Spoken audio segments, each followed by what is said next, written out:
Okay, we're here. Ta-da! Hello.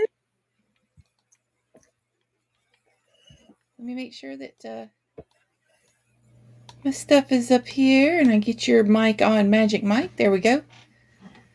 Magic. Magic mic. I have not seen that movie, but I've heard of it. Oh, you've not seen the movie? Come on now. Gotta go I've see that movie. Hello, Mimi. How are you doing? I am doing well. We are here for a break. Just a break. Yeah. A nice little breaky break. Hello, Mr. Thomas.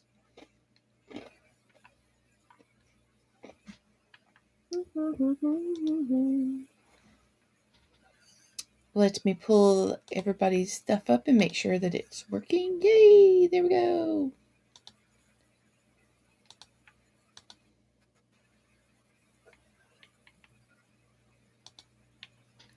I had to move some stuff around so that we could put our little questions up. I didn't want to go into a game tonight because my brain is just not into it right now. So I was just like, I'm going to just put some questions up on the screen. Everybody can answer if they want to. And I know that Laura and I are really good at just, talking. we can discuss things. So if I've got the questions, then we can just do that. So let me go ahead and transition us over here. But now, before I do that, what have you been working on and what have you been able to do? What have you been able to accomplish? I am working on a study in demonology, draft 1. And I started out on the 8th with 9,687 words. I am now at 11,619. So 2,000 words. Nice. Almost exactly. Mama Maggie, now I'm going to sleep. Night. Hit the like and leaving this up for view time. Thank you so much. All the hugs. Yeah, it is late. I know it's 1 a.m. here. So it's only 10 here. It's only 10 with Laura, but I know that a lot of the East Coasters are like, no. Mm-hmm. And everybody that's across the drink, they're definitely no.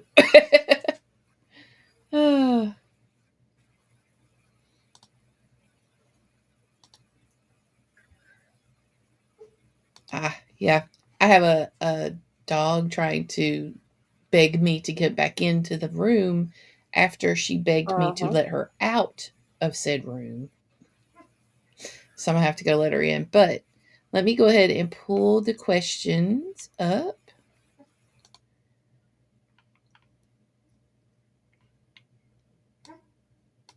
What is the most difficult scene for you to write?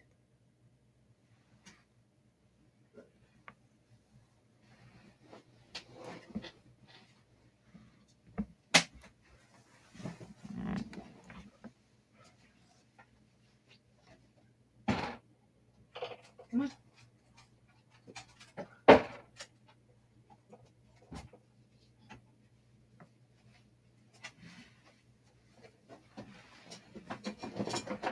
Lay down.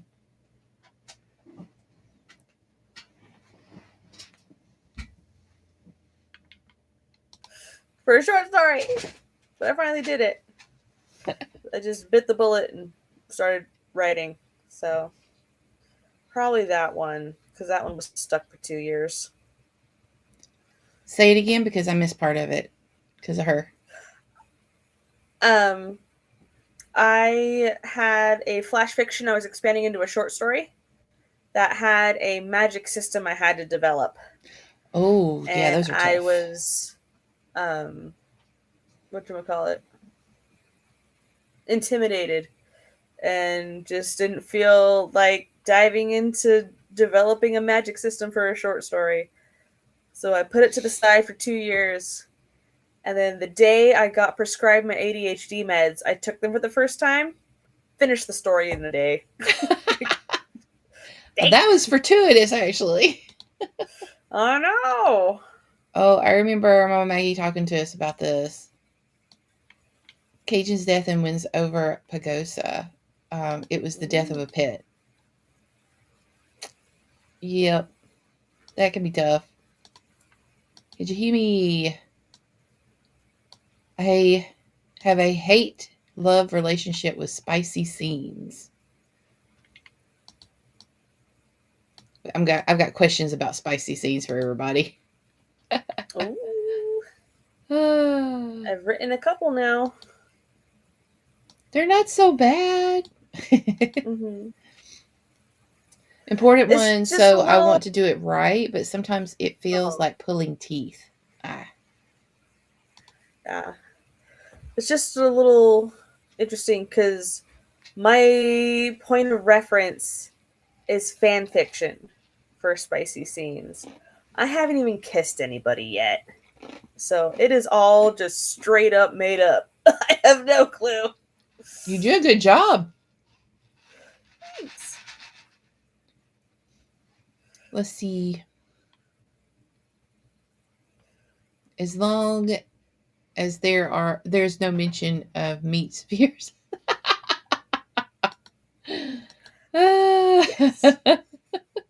No. You need no experience to write it. Made you laugh. I wins. Yes, you do wins.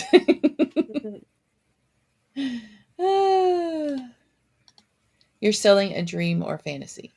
The only thing that I would say about that is be sure to do your research, though. Like, on human anatomy. Yeah. That would be the one thing. Like, if you're doing a spicy scene and you don't know the anatomy or the logistics of the scene, that would be bad. Hello, Sunset She. How are you?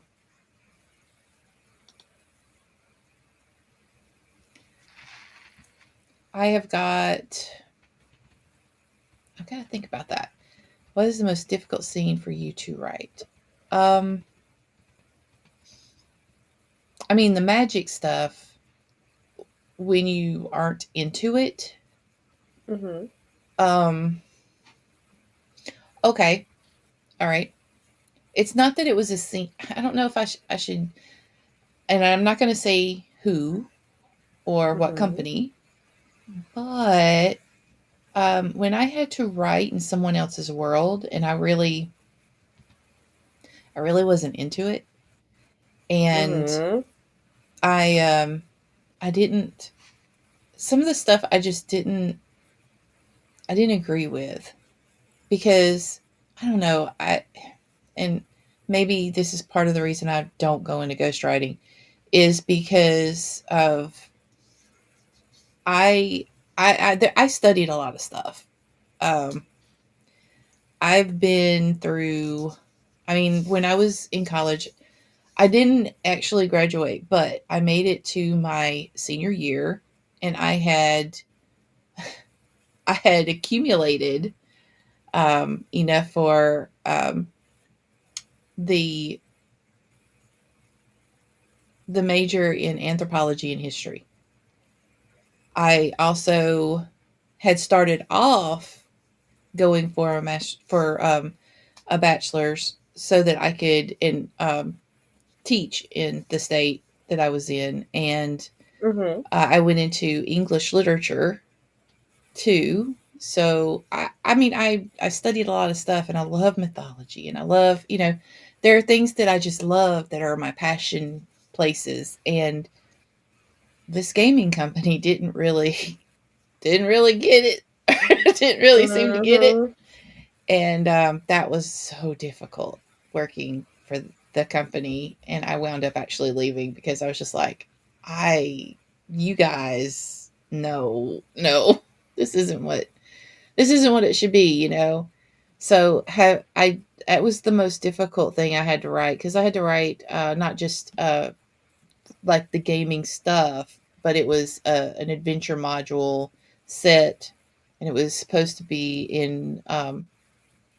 It was like a mixture of things from Northern Europe and Greek mythology and how they did the mixture and stuff. I was just like, what is going on? And it was a Yeah. rough scene. It was really rough.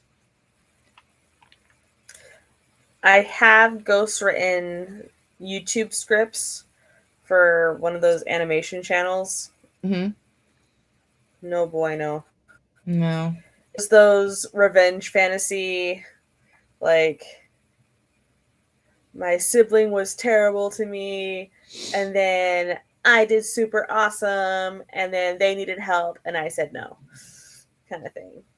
So it's like, No. ugh. His anatomy should not do that to his or her anatomy. Yeah. That's a rough one. It's for me that's more like a reading problem. Like I can't read stuff when I'm like that doesn't happen. That can't happen, so Mm-hmm. there are plenty of people with experience who can't find. Yeah, exactly. Yeah. Yeah. True. Or don't understand it. That's the reason I was like, you can do Mm-hmm. good research and you've got it. You know, Yeah. doing good. Glad there are some late night sprints going on. Yes, we're taking Mm-hmm. a break right now. This is a break time for an hour, and then we're going to dive right back into sprints after it. So if you just hang around, there will be sprints. Mm-hmm. Focus on what you want or hope, not for realism. Yes. Drive by like button. Night night. Good night, Laura. Writing in other people's worlds is hard, especially when you don't agree with the person's philosophies and beliefs. Yes, that Mm-hmm. that can also be bad. I've heard stories about that. Like at least these guys, I mean, they were just I don't know they were just all over the place, to be honest. But I've heard some horror stories about ghostwriting where people were like, that's just not gonna happen. That's not what was part of the contract. Yeah. Be careful out there. I know someone who was ghostwriting a story that was basically the client's self-insert for a romance, but it was like 80-year-old man, 25-year-old girl. They were not having a good time writing that story. No. A serial uses bizarrely unrealistic erotic scenes to kill his victims. Oddly enough, I don't think that would bother me. I've seen some stuff. Mm-hmm. um, I don't think I've seen anything that's my brain will just make fun of stuff sometimes. So that's like you see the little thing men writing women badly. Men can write women. Yes. Men can write women. I know men can write women, but it's the ones that don't know what's going on. Like what Thomas was saying. Like some people Yeah. don't know. Even if they have experience. Uh-huh.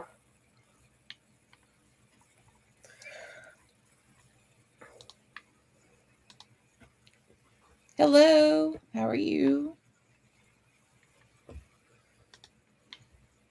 All right, so I think we've beaten that one. So let's see if I can grab another one. There we go. What level of spicy are you as a reader or as a writer? Both. It depends. I read no spice middle grade horror. I read super spicy adult erotic romance sometimes. The whole gambit. And I've written both. Maggie, where have you been?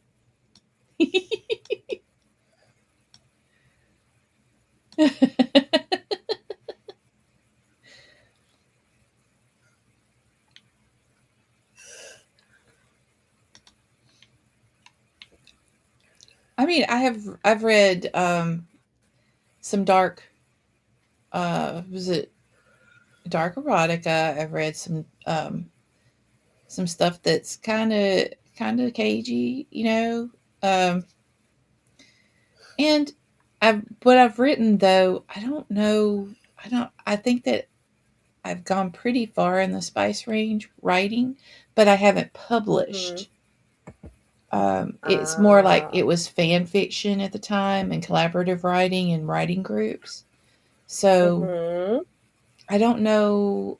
I don't know if I'll ever publish anything that's beyond what I already do. And we do have open door scenes, but I feel like it's to a certain degree like a limit, um, and some people can go beyond that. And I haven't. I don't know if I've got the chops to be able to write something that's got a lot more into, like, there are some people that have kind of gore mixed with erotica, and I don't know if I could do that. Mm-hmm. I've read one manga series that has that. It was interesting. Yeah. I read from zero spice, super clean to all the spices. You have a spice cabinet. I'll read a lot. Yeah, that's what I'm just don't. I don't know if I can write it though. Like, I don't know if I could write it and then hit publish. There's a I difference do there. one extreme to the other. I'm not sure how to do closed door because I don't know when to close the door. So it's either none or all the way. I like I don't like closing the door, but I will every once in a while because it's like a balance for me. It's like in the books we've got right now, it's like there are some scenes that the buildup is fantastic, and then I'm like, okay, but it's soft. Like the scene was leading to something soft, and it'll be a closed door. And then there'll be the ones that are really, really passionate, and then you're like, oh no, we're leaving this door open. We're letting everybody see. Oh yeah. I've been asked if I'm going to write the May I Be Chained novels as an experiment, but I think it would be more dark psychological thriller, following Todd and his evolution into serial. I love the idea of thrillers. Like, I can't help that. I mean, if you've got the serial killer, why waste it on not adding the thriller aspect to it? Does that make sense? I do have a serial killer romance on my back burner. Mm-hmm. It's called Nothing So Deadly as Love. And it is two serial killers trying to woo each other, showing off their killings and exchanging trophies. We'll be here. Show it. Oh, that's. I like that actually. Because they're on equal footing. They're both serial killers. They're like, it's like one-upmanship. Mm-hmm.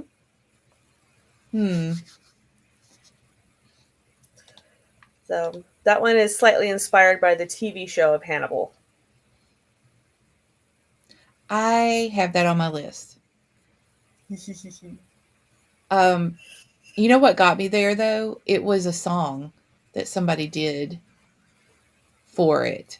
And it was so haunting. I was like, yep, I know what song you're talking about. It is. Okay. Yes, I do. I was just like, wow. And I looked it up and I was like, it's Hannibal? Oh my God. Yeah. Become the Beast. Ooh. Yep. Carlene. Mm-hmm. I think that's how you pronounce her name. I'm not sure. I don't know how. I said Caroline, but that was more of a southern drawl kind of.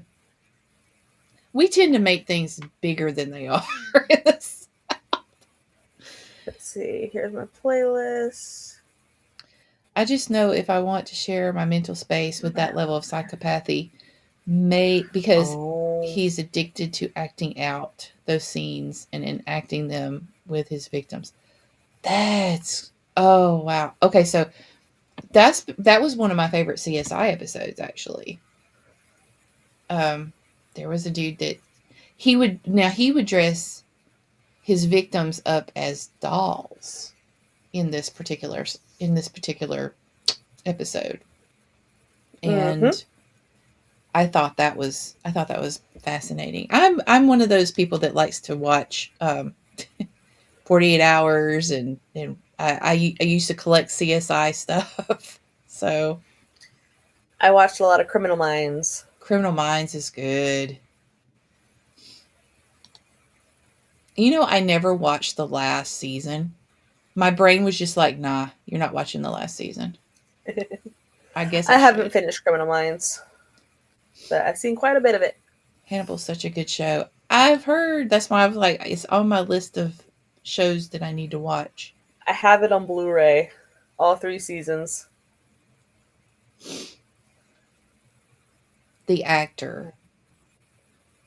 Mads Mikkelsen. Yes. And I Hugh thought that was Dancy. a really, really great choice right there. Excellent casting. And his physicality comes into play. Like, he can do the killings. Like, he's got it. Nice. Here we are talking about serial killers and late of night, y'all. Oh, yeah. It would follow Todd from his first murder and identity theft, then his evolution through the different identities. Todd is a violently abused boy who fell in love with a girl who liked to write. Oh. Oh, this is the one where they do the killings for research for the writer girl and let her know how things actually would happen. Right? Is that it? She and Todd role played, but Her then very she became own scared. real living Google. Oh. Does he keep them, or is that like the end, or is that the beginning? He is.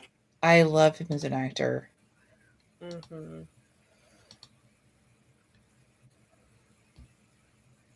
That was the rest of it. Role play. Oh. So what you were talking about is interesting too. It was somebody's idea. I can't remember whose it was.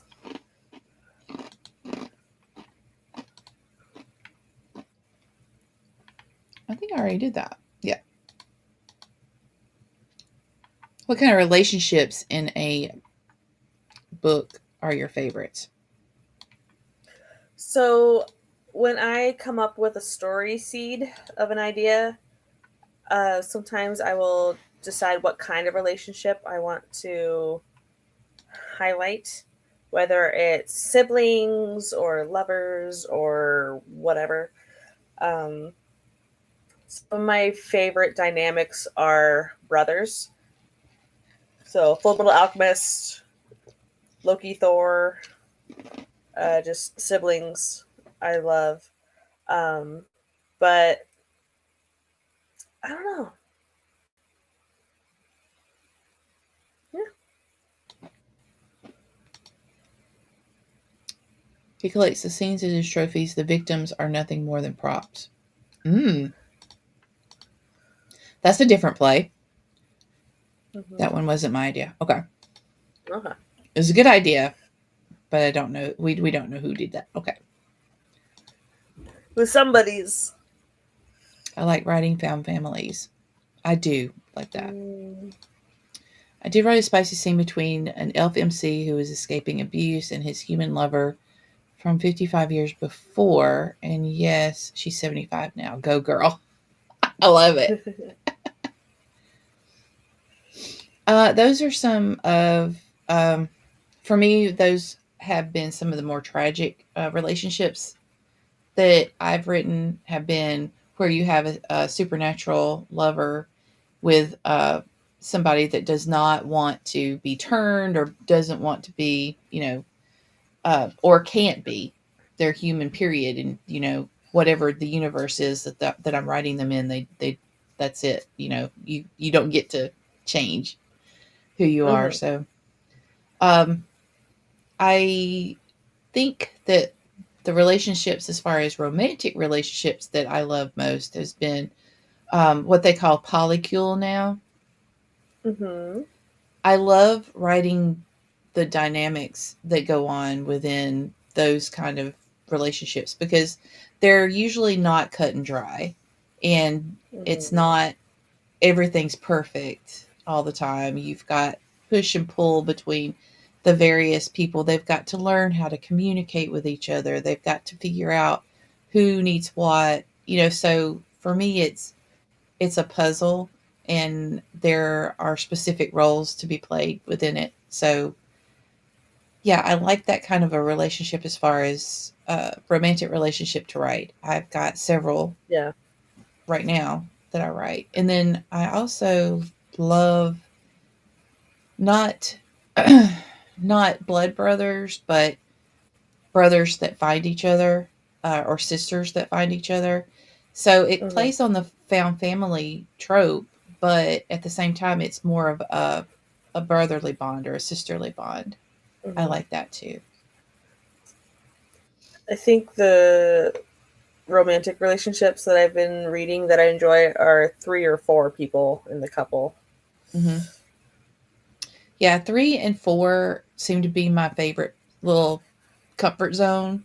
I Mm-hmm. don't think that I've had, let's see, one, two, three, four. And then some of the ones that they're not like all together, the ones that are not all Mm-hmm. together, but like one person is with these two people, but also with this person over here, and it's something that winds up being discussed amongst everybody and things happen. Yeah. I like that. I haven't, I've seen or read several that are like that, and I get drawn toward them a little bit more. I have a discussion about that in Relic of Time War between humans and their Etherean lovers, because even with Etherean tech, humans only live to be about 140. Yeah, we've got a couple. Well, I mean, even our dragons and stuff, they can't make their human kindreds live forever. So Mm-hmm. they have to make those decisions. Aetherians can live for up to 10,000 years. That's a lot. Do you ever have them show signs of wear and tear, both mentally and physically? Or is it all in the eyes? A half human, half Aetherian child might live to be 1,000, but the 3/4 human, 1/4 Aetherian grandchildren only 200 or so. So yeah, those are those tragic. I, or I mean, it's like you could do the grief, but at the same time, um, Like you'd they always outlive may, your kids. yeah, and that's really really sad. But at the same Yeah. time, have they? So because I haven't read about this, I want to. I just I know that once I get started, I'm just going to keep reading, keep reading, keep reading. Um, and that's a lot of books. So some cultures that I've read, they actually go into depth when it comes to things like this. Like they expect it to happen. So they have this entire huge tradition, celebration of life kind of thing that they do because they know that it's coming. They're going to Mm-hmm. outlive the ones that they love.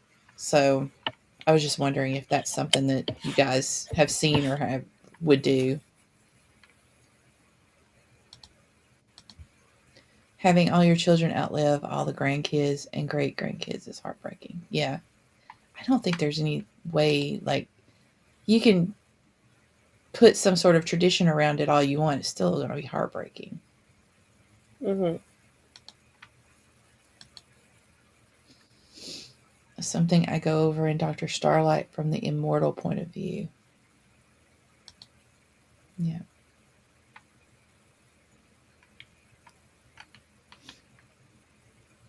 Let me see. What else did I write down here?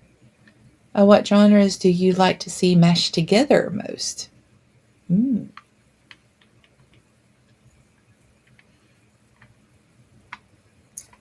Probably gothic horror and romance.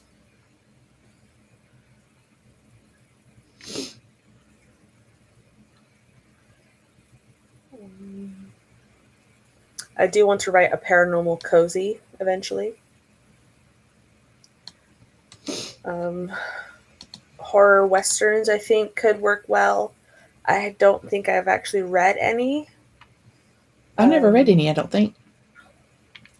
I've heard of Western steampunk, which sounds pretty cool. Yeah.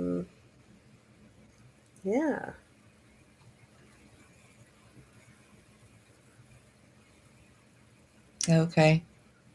We were grateful for the time we were given.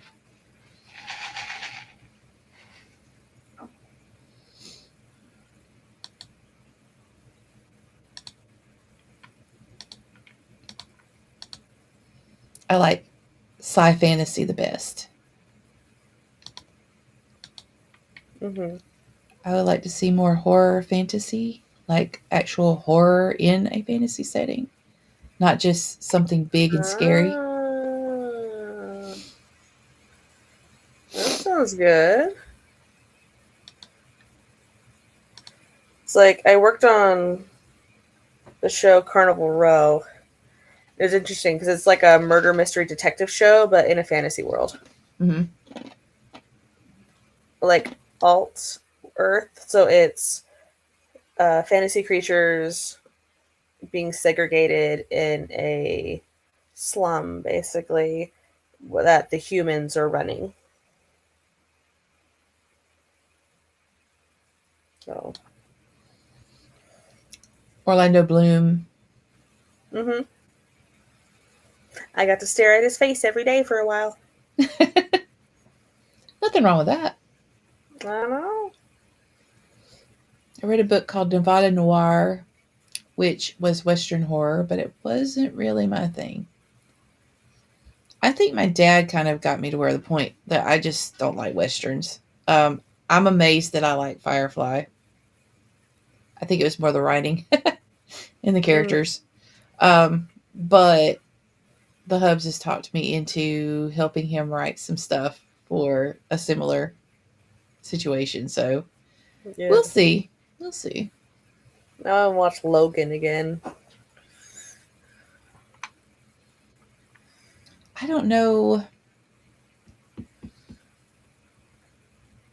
which ones I like seeing mashed together most. I guess if it's horror or fantasy, I like urban fantasy. I like there to be a thriller component to it. I like there to be something there that's beyond just the fantasy itself or the horror itself or the urban fantasy part. There's something in my mind that loves to put the puzzle together and loves the twists and stuff when it comes to thrillers.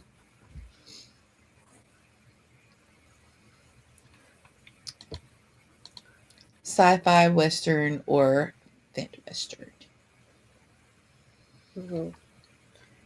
I thought of another one and it just ran away from my brain. No, come back. Horror comedies like Shaun of the Dead. Yes. Okay, yeah, yes. Shaun of the Dead is amazing. I love the ideas of Firefly, Earth 2, Terra Nova, the colony planets idea. I love it, and that's kind of where I'm jerking him over to that side of the universe when it comes to this, because I really like the idea of that. I like the political part. Mm-hmm. Like there's always this push and pull, you know. I mean, even in Star Wars there is, so I do love Star Wars. horror and comedy go very well together.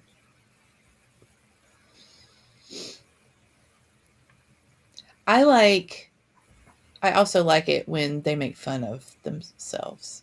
I like it. I like things where, you've got horror, and then, Scream is, to me, a good example of it, of, they're making fun of the tropes the whole way through the movie. Mm-hmm. Even though it is a horror movie. And then on top of that, then you have the spoofs that they did.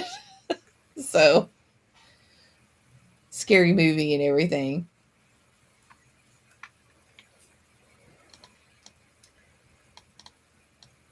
I still haven't seen the Scream movies or the Scary movies.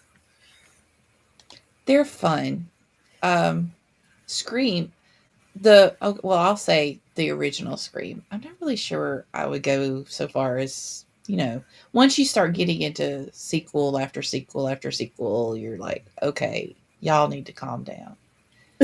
But You've grabbed the cash. Yeah, you know what you're doing, guys. You know you're grabbing the cash. But the original Scream was pretty good, and I love the fact that they admit to using Drew Barrymore to sell tickets, because they didn't think they were going to make the cut. They really thought they were going to lose money on Scream. And they used her even on the movie posters and stuff. And they were like, look, she's back. She's going to be in the movie. And she was in the first 5 minutes of the movie. Oh, dear. But it paid off. And they've got, 4 now? 5? I don't know. And then Scary Movie spoofed them, so...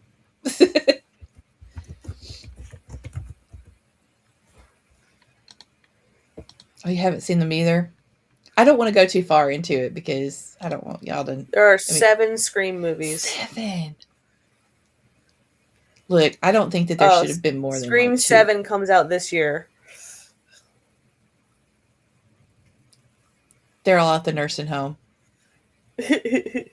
Yeah, I said it. So we have 1996, 97, 2000, 2011, 2022, 2023, 2026. Are they... Okay, so I imagine the one that played Monica in Friends is going to be in it. She's in all of them. In the new one? Yeah. What's her name? Was Neve Campbell. Neve Campbell was the lead, but she's wasn't in all of them. Okay, so they got her back. There's Matthew Lillard. Oh my gosh! I thought he died. I thought his character died. This is Stu Matcher.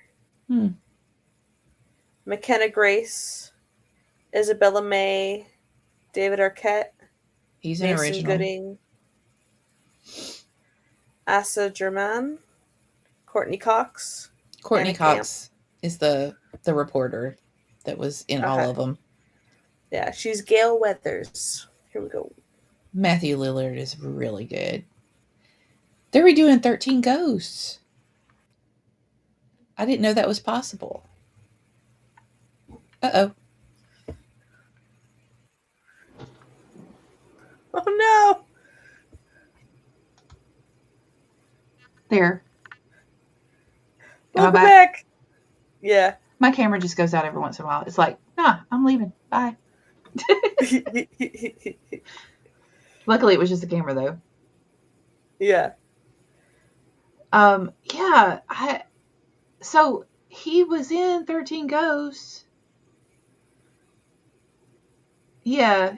I mean, I know the one that I'm used to is a remake too, but I'm like, he was in it and his character died, but now he's coming back to be in it again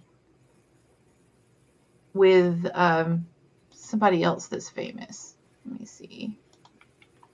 This totally got off the wall, y'all. I'm sorry, but hey, we're just talking. We're taking a break.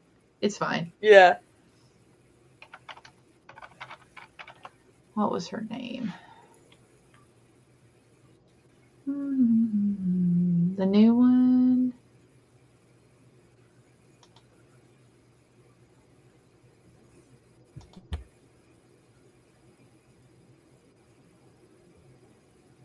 It keeps going back to the other one. Boo. You want to look it up again? Yeah, if you can look it up. It's leading me back to the old one. I want the new one. Scream 7? No, this is 13 Ghosts, 2026. Okay. 23 years ago. Ooh. But it was also a 1960s movie.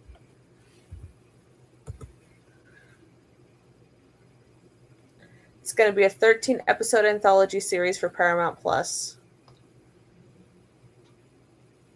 They're really wanting to make the money. Each episode focusing on the backstory of one of the 13 ghosts. The narrative involves a new glass, machine-like mansion built to trap 12 spirits, when the character is trying to stop the release of a 13th, most terrifying entity. Christina Ricci is going to be in it too. Yes. Projects are linked to Matthew Lillard reprising or reinterpreting his role, and Christina Ricci as a researcher. This is supposed to be a darker, more vicious reinvention of the original, focusing on intense psychological horror and brutal mechanical terror. Just happy for the company. I work nights and my nights are kind of quiet. Oh, well, we're here. But at least for this week. Yeah, the backside of the clock is kind of dead. Mm-hmm. Oh, I did put the other question up there. So it's Saw meets 13 Ghosts and The Summoning. That's a good way to look at it, I think. I enjoyed was it 2001 version? I really liked. Mm-hmm. I liked that one.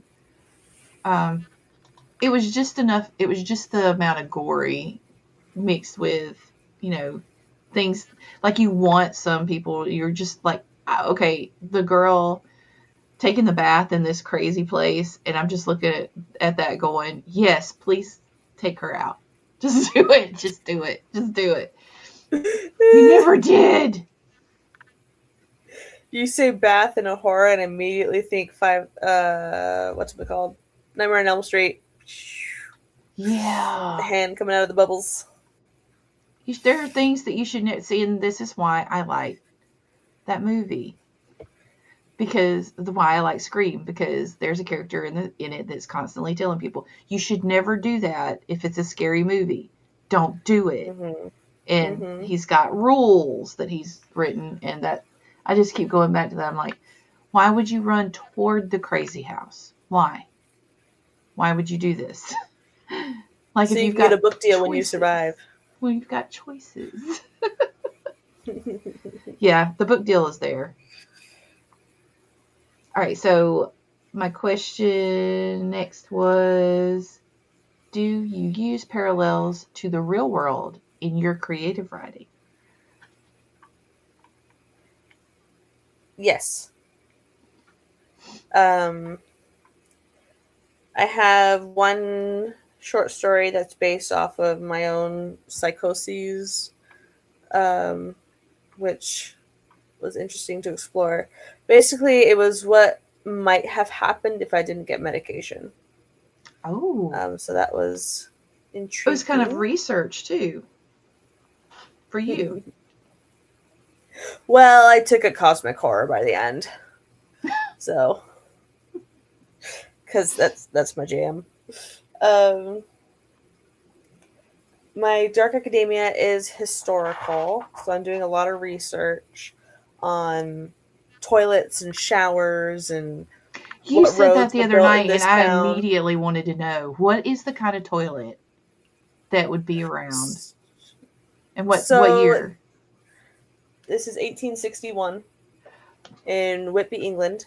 Okay. So they were getting a sewer system, but only in London. So they didn't have it yet out in the boonies, out in And they had Whitby. a nasty sewer system situation in Hmm. the UK at that time too. Yeah, so there was no Disease. sewer system in Whitby at the time. It was all cesspool toilets, Ugh. but they did have some indoor cesspool toilets that just were way deeper, Hmm. which made it harder to empty.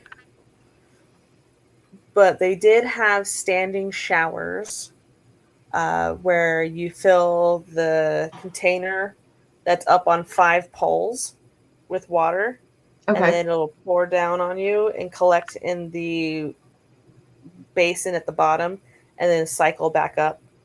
So you're basically recycling used shower water. Ew. Yeah. Ah, the things we do.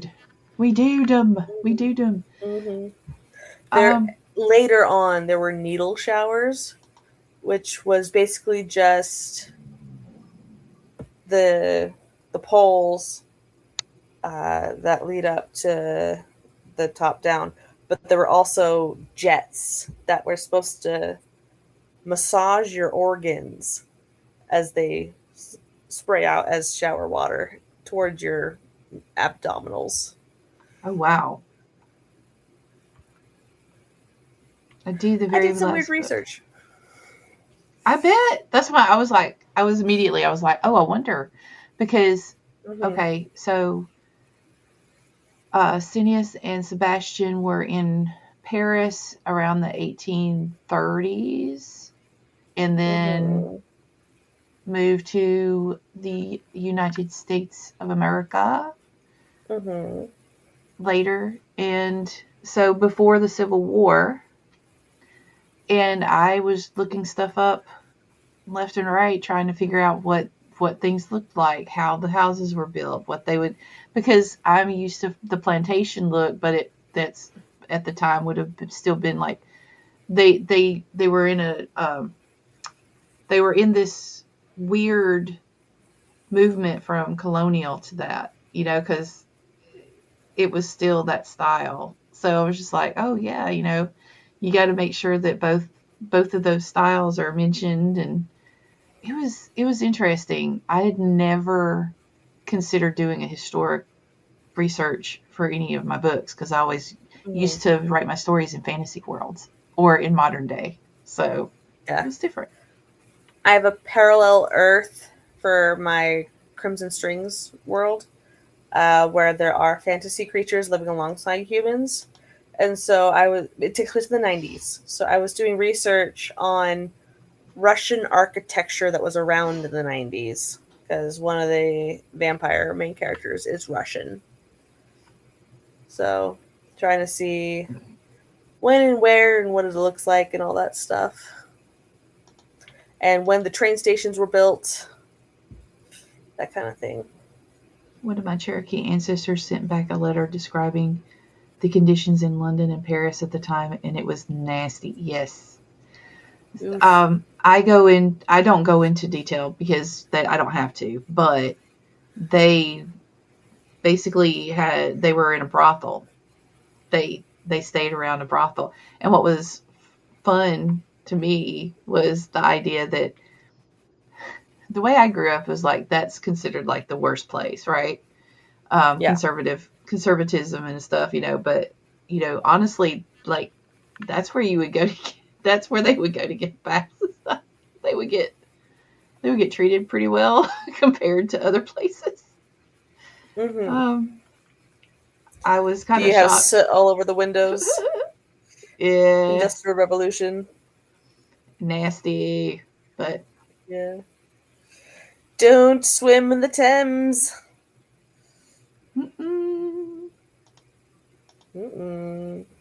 He is one that forbade any of his tribe and kin from moving there and worked to send many of the family members west ahead of the colonization movement. That's a good idea.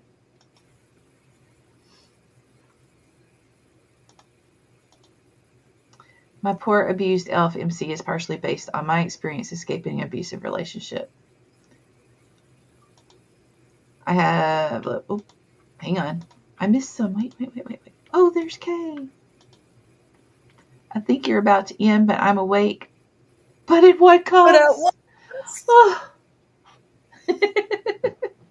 Yeah, it is 1:54, isn't it? We kind of got into this. What can I say? Yeah. You can look at my Facebook page and see what I've got on there preaching about the fact that a lot of the stuff that's in my book comes from true experience and from things that I've witnessed and things that I see going on now even. So it's mostly like, because it's a thriller, a supernatural procedural, it's law and order for supernaturals. You know, it tends to bring in the reality of what's going on, but it's through a supernatural creative filter. Yeah. I have research on the building of Notre Dame and the cathedrals of Cologne and the use of gargoyles on facades and how all of them were carved, the coinciding of the Great Paris Eclipse. Was an event known and the great extinction for my gargoyle shifters. Oh, cool. All right. What is this rest thing we speak of? Yep. Well, folks, it is time for us to get out of here. I hope you enjoyed. And here I am, get ready to brew an espresso. I don't know if I'm going to go to sleep or not. I'll see what I can do about catching a nap between now and 6 a.m. because 6 a.m. I have the next break. But that's a cozy break, so Are you on Stephanie's stream next? I don't know if I it signed has you up on the for spreadsheet. that. I have a moderator duty, don't I? Oh, I have a co-host. Nope. Co-host. Well, I might stay awake then. I'm not sleepy yet, so that's the, it works out well. Yes, Mama Maggie, you need to go to sleep. Good job on being a trooper and staying awake. Yep. I know I need to go rest my eye. I'll do that. I promise. So let me go ahead and grab that link that we all love. Or you can just go into the description. The description has the links for the playlist. If you're not already on the playlist. And just pop on over. Indubitably. And we will see you guys all through this as we go. All right? Bye. Bye.